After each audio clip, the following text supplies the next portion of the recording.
He said to us, anyone who slaughters a Jew will go to heaven. You will kill Israelis and kill Americans. Why should we kill Americans? They are not Muslim. All the children in school will chant Allahu Akbar, Allahu Akbar, and recite the Bismillah prayer. Kill the Jews, kill America. Kill the Jews, kill America. I didn't feel good. I told the teacher that I wanted to leave. Is it right to kill somebody who insults Muhammad? Yeah, because she is just, she hate the religion, I understand. But she shouldn't pick up the prophet, you know? So you understand why people would want to attack her? Yeah. في عندكم يهود؟ صديقي قيس. هسه لا. طيب أنا سمعت هم بيجوا عليكم كل يوم. بس هسه لا. طيب اسمع يا صديقي اعمل ايدك هيك. مخيط. لما يجوا عندكم اضربهم بوكس. خلي وجههم بنضاره. والله عشان نحرر فلسطين. طيب. This isn't really about morals, who's right, who's wrong. The Quran teaches hatred for Jews. In fact, they say that the end times won't come until all the Jews are dead. And in Islamic literature, it teaches to kill every Jew that hides behind a stone. They refer to Jews as pigs, as animals, not even human. The Quran actually says to fight them, the unbelievers, until religion is all for Allah. And that's in Surah 8, Ayah 39, inside the Quran. And in Robert Spencer's book, The History of Jihad from Muhammad to ISIS, on page 343, the Islamic Brotherhood says, in working to establish that Islamic State, Muslim Brotherhood members in the United States, quote, must understand that their work in America is a kind of grand jihad, in eliminating and destroying the Western civilization from within, and sabotaging its miserable house by their hands and the hands of the believers, so that it is eliminated and Allah's religion is made victorious over all other religions. So Hamas has nothing to do with religion. The conflict has everything to do with the land. That's it. This is not a religious war. Let's see what the Hamas Charter has to say.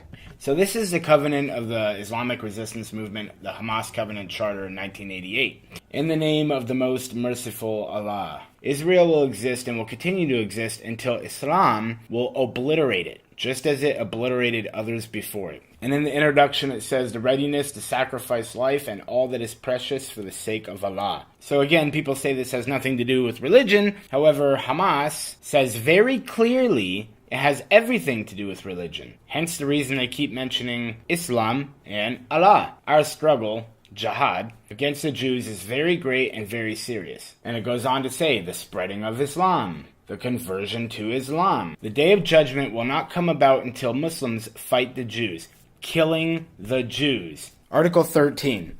Initiatives and so-called peaceful solutions in international conferences are in contradiction to the principles of the Islamic resistance movement. Abusing any part of Palestine is abuse directed against part of religion. Nationalism of the Islamic resistance movement is part of its religion. Its members have been fed on that. For the sake of hoisting the banner of Allah over their homeland, they fight. Allah will be prominent, but most people do not know. It also says, quote, there is no solution for the Palestinian question except through jihad. Article 15, jihad becomes the individual duty of every Muslim in the face of the Jews. It is necessary to instill the spirit of jihad in the heart of the nation. And right here, clear as day, in Article 15, it says, the Palestinian problem is a religious problem. Jihad becomes the individual duty of every Muslim. So where does this idea come from, that jihad becomes the individual duty of every Muslim? And all you have to do is look in their own literature. Inside the Sahih al-Bukhari, it explains why it is the responsibility of each Muslim to follow jihad. In Sahih al-Bukhari it says, if you are called by the Muslim ruler for fighting, go forth immediately. Allah guarantees that He will admit the mujahid in his cause into paradise if he is killed. Otherwise, He will return him to his home safely, with rewards and war booty. Our Lord's message that whoever of us is martyred will go to paradise, which is why they have no problem dying for the cause of Allah, because they are promised that they'll go to paradise. Now then, I invite you to Islam. i.e. surrender to Allah. Embrace Islam and you will be safe. Embrace Islam and Allah will bestow on you a double reward. But if you reject this invitation of Islam, you shall be responsible for misguiding the peasants, i.e. your nation. O people of the scriptures, come to a word common to you and us, and you that we worship, none but Allah. So here is the perfect example of come to Allah, embrace Islam, and you'll be safe. You'll just have to be a slave and pay taxes and live under Islamic rule, but you'll be safe. Don't come to Allah, we'll kill you. I swear by the holder of Muhammad's soul that I would like to invade and be killed for the sake of Allah. Then invade and be killed, and then invade again and be killed. And right here in my own copy of Sahih al-Bukhari, it says just that. I would love to be martyred in Allah's cause, and then get resurrected, and then get martyred, and then get resurrected again, and then get martyred, and then get resurrected again, and then get martyred. They're taking this right out of their own literature. And then liberal talking heads on CNN and other platforms who are pro-Islam will tell people that none of this is true, when all you have to do is open up their own books. This is what they taught. So they want to be killed invading in the name of Allah, for the sake of Allah, by teaching religious duties, comprehensive study of the Quran. And here in Article 31 it says, under the wing of Islam, it is possible for the followers of three religions, Islam, Christianity, and Judaism, to coexist in peace and quiet with each other. Peace and quiet would not be possible except under the wing of Islam. Past and present history are best witness to that. So they're saying the only way we could have peace with Christians and Jews is if they submit to Islam like they have throughout history, because by force, Muhammad gave people three choices. You either join the ranks, you either pay a tax, jizya, and live under Islamic rule, or you can die. Doesn't seem like three very good choices. When Muslims go and conquer the adjacent country, what do? We kill them all? No. The Prophet says, the first thing you do is call them to Islam. If they refuse, then tell them Allah obliged upon you to pay taxation. In return, when enemy comes and attack your country, you don't fight. We Muslims protect you. Subhanallah, for this little money? Yes. And you enjoy sitting in your homes and in your country and live your life normally. But the ruling is for Sharia. So you do not open nightclubs, you do not fornicate. If they refuse, then we have to fight. And if we fight you, then we capture you, you become our slaves, and we take your land, and you take because you refuse. I give you two good options in the coming 40, 50 years when the Muslims become strong as they're supposed to be. Now, Israel is over 3,000 years old. Muslims had slaughtered and enslaved Jewish people for centuries before the 100-year conflict. So in reality, pro-Palestinian protesters are actually supporting the real oppressors, and here is why. Muslims say in their own literature that the land belongs to the Jewish. In Hadith 3059 Sahih al-Bukhari, by Allah, these people think that I have been unjust to them. This is their land. This is their land. And during the pre-Islamic period, they fought for it. And they embraced Islam willingly, which they did not, by the way, while it was in their possession. The Muslim Brotherhood and the Nazis collaborated together in order to rid the world of Jews. In fact, it was a Grand Mufti Muhammad Amin al-Husseini who gave Hitler the idea of making Jews wear the yellow Star of David. Al-Husseini personally engaged in violent jihad, armed revolts against Jewish immigrants to Palestine, and enlisted the Nazis to help eliminate the Jews from Palestine. Al-Husseini promised Islamic jihad to help exterminate the Jews everywhere in the world. And in April 1943, Al-Husseini personally organized and recruited a Bosnian Muslim division of the SS troops. He collaborated with top Hitler henchmen like Adolf Eichmann and Heinrich Himmler. He even took tours of German concentration camps to see the scientific method with which the Nazis used to destroy Europe's Jews. He hosted a popular radio broadcast in Germany, with thousands tuning in to hear his fiery brand of anti-Semitic Nazi propaganda. He publicly praised Hitler's decision to eradicate the Jews.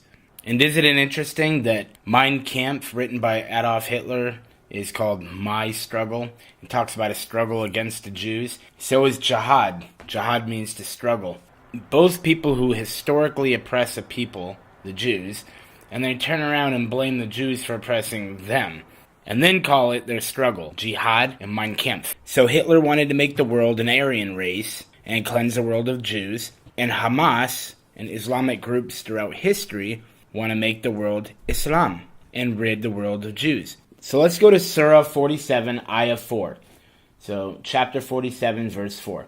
When you meet the unbelievers, strike off their heads, and when you have wreaked widespread slaughter among them, bind your captives firmly. Then either grant them their freedom or take a ransom from them, until war shall lay down her burdens. Surah 2, Ayah 191. Slay them wherever you find them. Drive them out of the places from which they drove you. Idolatry is more grievous than bloodshed. Fight them until idolatry is no more, and God's religion reigns supreme. Surah 8, Ayah 12. Remember when God revealed his will to the angels. I am with you, so give courage to the believers, i.e. the Muslims. I shall cast terror into the hearts of the infidels. Strike off their heads. Strike off the very tips of their fingers. Surah 33, Ayah 60. Cursed wherever they are found. They shall be seized and put to death without mercy. Surah 9, Ayah 123. Believers, Muslims, fight the infidels who dwell around you. Deal firmly with them, and know that God is with those that fear him. And in Surah 9, Ayah 28 through Ayah 31, they talk about how perverted and stupid and unclean Christians and Jews are. The adulterers are unclean. Fight those who believe in neither God nor the last day. So fight those who don't believe in Allah. And do not embrace the religion of truth until they render the tribute by hand in abject submission. God smite them, how perverse they are. Surah 9, Ayah 14. Fight them. God will chastise them at your hands and humble them. He will grant you victory over them and heal the spirit of the faithful. He will take away all rancor from their hearts. Surah 9, chapter 5 to 6. When the sacred months are over, kill the adulterers wherever you find them. Arrest them, besiege them, and lie in ambush everywhere for them. For the adulterers are ignorant people. Surah 8, Ayah 39. Fight them until adultery shall cease, and God's religion, Allah's religion, Islam, shall reign supreme. Surah 5, Ayah 51. Believers, take neither the Jews nor the Christians for your friends. Surah 4, Ayah 90. Seize them and slay them wherever you find them. Surah 4, Ayah 56. Those that deny our revelations will burn in fires. Surah 2, Ayah 216. Fighting is obligatory for you, much as you dislike it, but you may hate a thing although it is good for you. School's out in Gaza, and for thousands of teenagers here, this is how the holidays are spent. Preparation for the next conflict with Israel, handling firearms and physical training. Their enemy is very close, just a few hundred meters away at the border. There's every chance they're watching, so the tutors at this summer camp like to keep their faces covered. As part of their training program, cadets rehearse a cross-border raid to kidnap Israeli soldiers. It's a threat which Israel takes seriously. He says many people are asking, this is the interviewer, since you have built 500 kilometers of tunnels, why haven't you built bomb shelters where civilians can hide during bombardments? And he says, we have built the tunnels because we have no other way of protecting ourselves from being targeted and killed. Those tunnels are meant to protect us from the airplanes. We are fighting from inside the tunnels. Everybody knows that 75% of the people in the Gaza Strip are refugees. And it is the responsibility of the United Nations to protect them. According to the Geneva Conventions, it is the responsibility of the occupation to provide them with all the services as long as they are under occupation.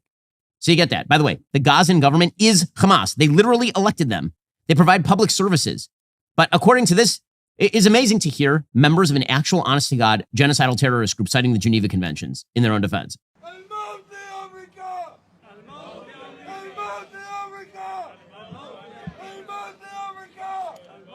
Malcolm X said, and I quote, We live in one of the rottenest countries that has ever existed on this earth. It's not Genocide Joe that has to go. It's the entire system that has to go.